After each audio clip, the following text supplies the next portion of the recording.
Baik, Assalamualaikum warahmatullahi wabarakatuh. Perkenalkan, nama saya Sri Wahyuni, NIM A1C3181012. Nah, jadi pada kesempatan kali ini saya akan membahas mengenai materi gerak lurus.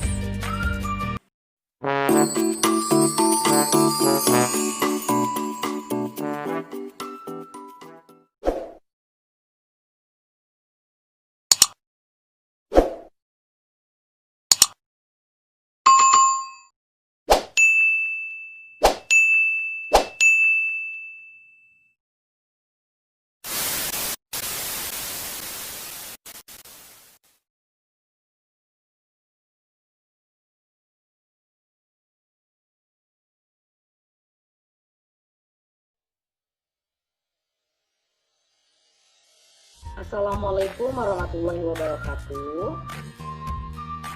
Waalaikumsalam warahmatullahi wabarakatuh. Selamat pagi semuanya. Pagi Bu. Ibu, Kabarnya baik kan? Alhamdulillah baik Bu. sehat Bu. Dan sekarang masa pandemi seperti ini, ya semoga kita semuanya sehat dan masa pandemi akan segera berakhir. Baiklah, hari ini kita akan belajar melanjutkan pertemuan sebelumnya. Di pertemuan sebelumnya kita sudah membahas mengenai komponen-komponen gerak. Dan kemarin di akhir pertemuan kita juga sudah menyampaikan apa saja yang akan kita bahas pada hari ini. Ibu telah menyampaikan kemarin ya materi yang akan kita bahas. Oh iya, sebelumnya ada yang ingat nggak materi komponen gerak kemarin apa aja? Coba Lurus. apa komponen gerak? Ada kecepatan, terus apa lagi? Coba. Oh, sepertinya sinyalnya buruk ya. Coba Ira, selain kecepatan ada apa lagi? Bu. Oh iya, waktu ada apa lagi? Ibu, saya Bu. Ya, Ibu. Iya Hikmah, silakan Bu, aktif sekali Hikmah ya. Ibu saya Bu. Iya Hikmah, silakan. Ada percepatan, betul tak Bu? Nah, betul sekali. Nah, Percepatan bagus. Bu. Ya, bagus. Jadi semuanya kita harus tetap pelajarin ya, karena untuk dapat materi yang kita bahas sekarang kita harus tahu dulu materi sebelumnya. Oke, kalau gitu siapa yang tahu hari ini kita mau belajar apa? Coba, ada yang tahu kita mau belajar apa? Saya Bu. Ini sudah ada clue-nya nih, orang gerak-gerak nih. Oke, Saya Bu. kita belajar apa? Belajar gerak lurus Bu. Nah, iya benar sekali tuh. Gerak Seperti lurus. saya belum baca nih ya, baru Ira yang baca ya. Oke, kita lanjutkan. Kita akan belajar mengenai gerak lurus.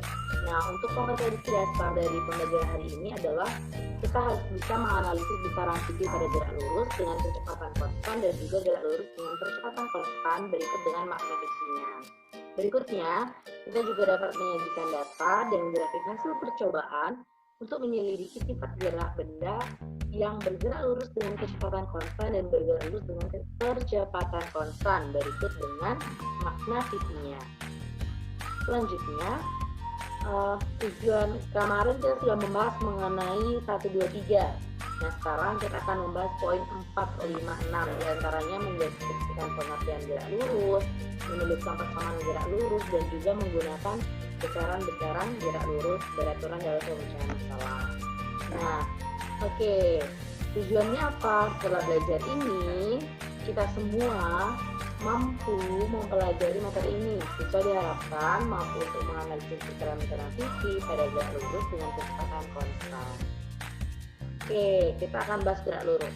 Jadi, gerak lurus itu dibedakan menjadi, nah, ini ya anak-anak semuanya. Jadi ada dua, ada GLB dan GLBB. Sekarang saya mau tanya nih, kan di SMP sudah belajar mengenai gerak lurus. Ada yang tahu nggak apa perbedaan GLB dan GLBB? Ayo yang tahu sampaikan. Bu. Nah, oke, itu ada Hikmah dan Valen, tapi coba dari Hikmah sudah. Ayo Valen. Bu. Saya duluan Bu. Ya, silakan Valen. Bu. Ya. Kalau GLB itu gerak lurus beraturan dan GLBB itu gerak lurus berubah beraturan. Itu kepanjangannya Valen. Coba secara lebih konkret lagi. Yang itu Bu, lupa. Oke, Itu kalau GLB itu gerak lurus beraturan yang kecepatannya tetap dan Oke. tidak memiliki percepatan. Ya. Sedangkan kalau gerak lurus beraturan itu Hmm. kecepatannya berubah-ubah sehingga memiliki percepatan. Oh, baik. Terima kasih Valen. Jawabannya sangat bagus. Berarti Valen ini daya ingatnya tinggi. Nah, ini kita patut contoh nih dari Valen nih. Jadi kita lihat nih. GLB kecepatannya yang konstan dan GLBB percepatannya yang konstan. Nah, kemarin kita belajar mengenai komponen gerak. Karena apa? Untuk belajar gerak lurus, kita harus tahu dulu komponen geraknya. Nih, mengingatkan kembali nih yang disebutkan hikmah tadi. Ada jarak tempuh, perpindahan, kelajuan, kecepatan, dan ada percepatan. Nah, selanjutnya dari grafik ini kita bisa lihat, coba perhatikan animasinya. Ibu ulangi lagi. Nah, Ibu belum dengar suara Fitriani nih. Coba Fitriani menanggapin, apa sih yang terjadi dengan mobil ini? Silakan Fitriani. Halo Fitriani. Ibu Fitriani hilang, Bu. Oh, sinyalnya hilang ya. Oke. Coba yang lain deh. Ada yang mau nanggapin apa yang terjadi dengan mobil ini? Mobil Ya, ini Bu. coba lihat ya. Nih. Nah, ngapain mobilnya? Mobilnya berjalan bergerak lurus, Bu. Nah, iya benar. Jadi mobil Mobilnya ini bergerak lurus, Bu. ya, tapi kita harus tahu sebenarnya selain dia bergerak lurus, maksudnya begini, dikatakan bergerak itu apabila ada titik acuannya. Kita lihat si kakek. Si kakek berdiri di ujung jalan.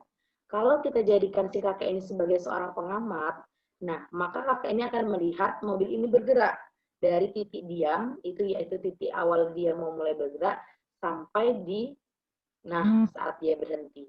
Itu menunjukkan kalau si mobil ini bergerak begitu. Jadi kita harus tentukan dulu titik acuannya. Nih sesuai definisinya nih, gerak adalah perubahan kedudukan atau posisi suatu benda terhadap titik acuan tertentu.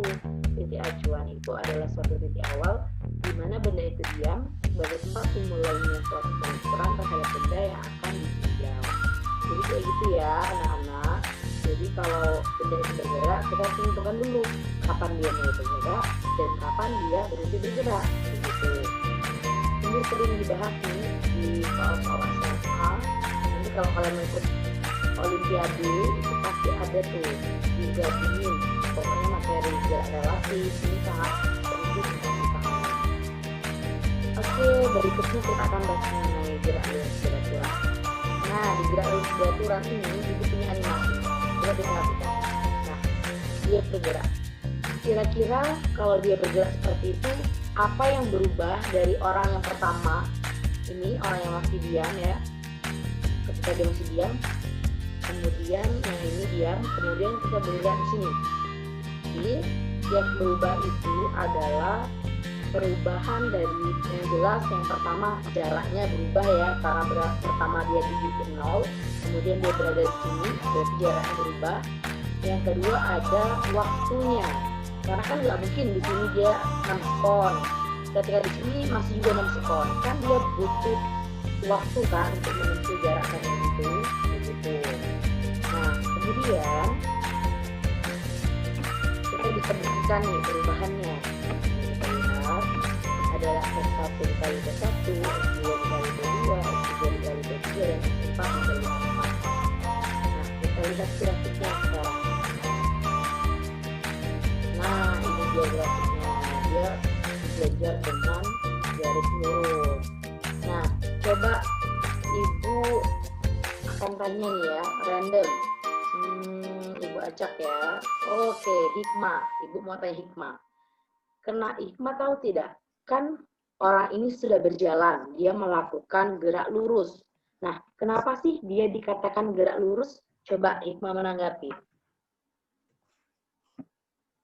Karena orangnya tadi itu berjalan dengan lintasan lurus, Bu. Oke, bagus. Tapi coba sekarang hikmah hubungkan dengan grafik yang ada yang ini. Grafik kecepatan terhadap waktu. Coba dihubungkan.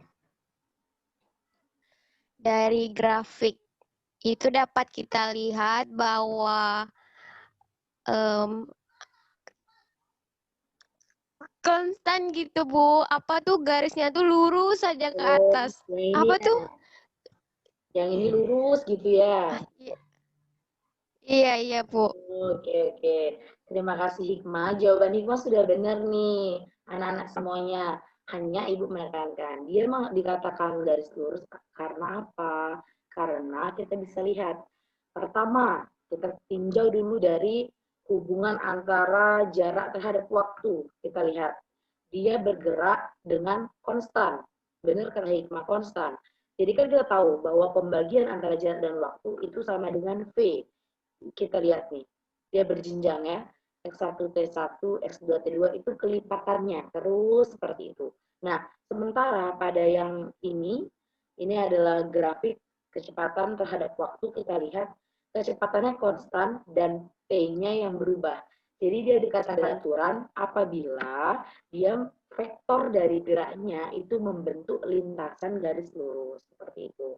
Nah, ini ada keterangannya nih, suatu benda dikatakan mengalami gerak lurus beraturan jika vektor geraknya segaris sehingga membentuk lintasan garis lurus dan kecepatannya selalu tetap setiap saat. Nah, jadi seperti itu.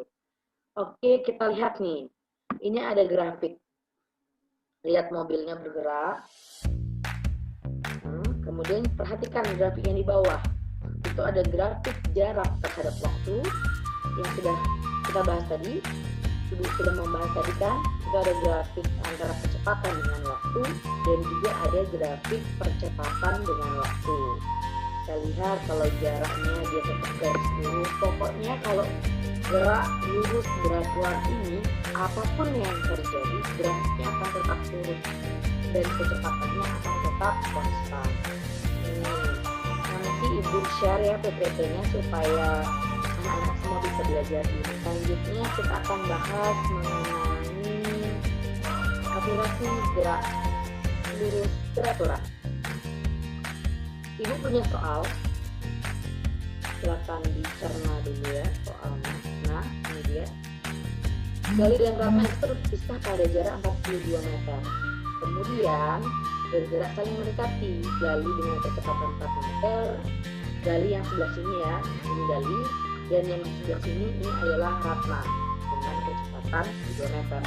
Sekarang Ibu mau tanya dulu nih, kira-kira apa sih maknanya Gali bergerak 4 meter, Gali ratna bergerak 3 meter, itu maksudnya apa? Ada yang tahu? Kecepatannya dulu. Ya, iya Ira, kecepatannya. Maksudnya gini ya, jadi Ibu jelaskan ya. Nah, dikatakan di situ Gali bergerak 4 meter. Coba lihat satu lagi, 4 meter per sekon. Artinya apa? Setiap 1 sekon itu Gali akan mengurangi jarak antara Gali dan Ratna sebanyak 4 meter. Begitu pula dengan Ratna. Setiap 1 sekon Ratna akan mengurangi jarak antara Ratna dan Gali itu sebanyak 3 meter. Jadi Ratna akan mendekat 3 meter, Gali akan mendekat 4 meter. Berarti dalam 1 sekon itu akan terjadi pengurangan sebanyak 7 meter. Itu dalam 1 sekon. Nah, sekarang pertanyaan selanjutnya, kapan waktunya mereka akan bertemu?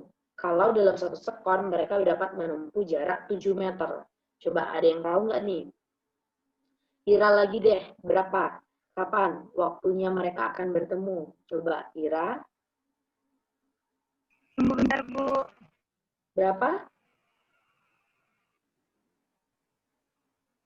Iya, benar sekali. Jadi 6 sekon. Dia akan bertemu pada waktu 6 sekon.